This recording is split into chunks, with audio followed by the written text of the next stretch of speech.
The essence of first do no harm in policing transcends the traditional focus on crime and punishment, redirecting attention towards the preservation of community well-being, the prevention of harm, and the cultivation of trust between law enforcement and the public.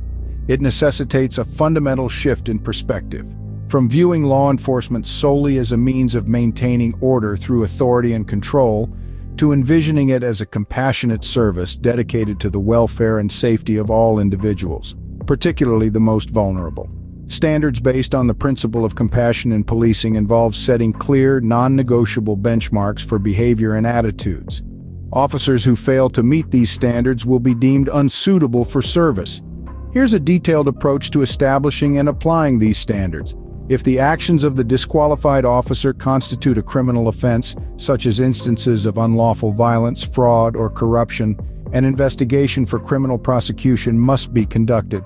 An officer is either qualified or not. A determination that an officer is unqualified should result in immediate dismissal or ineligibility for any police position. Along with dismissal, this should include the loss of all employment-related benefits, pension, health insurance, and any other post-employment benefits that would normally accrue to a law enforcement officer. Zero tolerance for abuse of power. Any instance of abuse of power, whether physical, psychological, or legal, disqualifies an officer. This includes unnecessary use of force, intimidation tactics, or exploiting their position for personal gain. No history of discriminatory behavior. Officers who have demonstrated any form of discrimination, whether based on race, gender, sexuality, religion, or other personal characteristics, are immediately disqualified. This includes both overt actions and implicit biases evident in their conduct or decision-making. Mandatory empathy and compassion training. Officers must not only complete but also demonstrate the practical application of skills learned in empathy and compassion training. Those who cannot apply these principles in real-world interactions are not suitable for the role. Strict standards for interpersonal conduct. Officers must consistently exhibit respectful, patient, and understanding interactions with the public.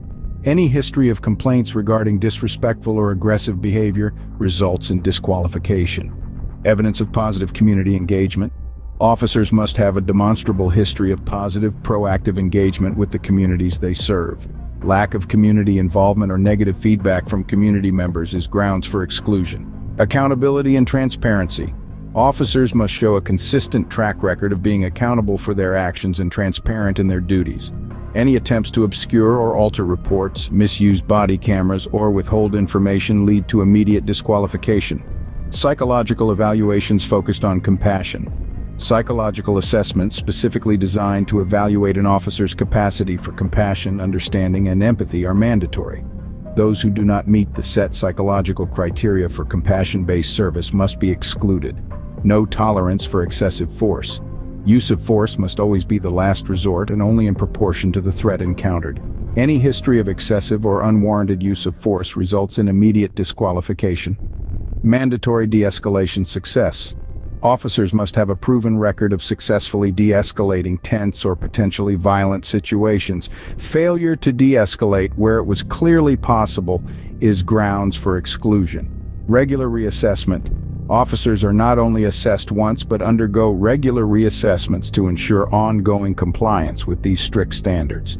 Failure in any subsequent reassessment leads to disqualification from service. Implementing these minimal measures underscores the commitment to a high standard of policing and the importance of maintaining public trust. It sends a clear message that the role of a police officer is not just a position of authority, but a position of responsibility, where the community's safety and trust are paramount.